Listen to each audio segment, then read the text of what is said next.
இளநகைதான் நீ எழுதும் சிறு கதையோ, அதன் இடை தோன்றும் நாணம் தான் முன்னுரையோ.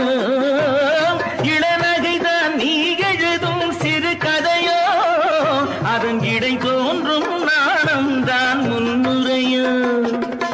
இடம் தந்தால் நடப்பதெல்லாம் தொடர் கதையோ, அந்த இலக்கியத்தில் விடிந்தால் தான் முடிவுரையோ. நான்கு குணம் சேர்ந்தது ஓர் பெண்ணிடமோ, அது நடை பழகி வந்ததென்ன என்னிடமோ, அது நடை பழகி வந்ததென்ன என்னிடமோ, என்னிடமோ.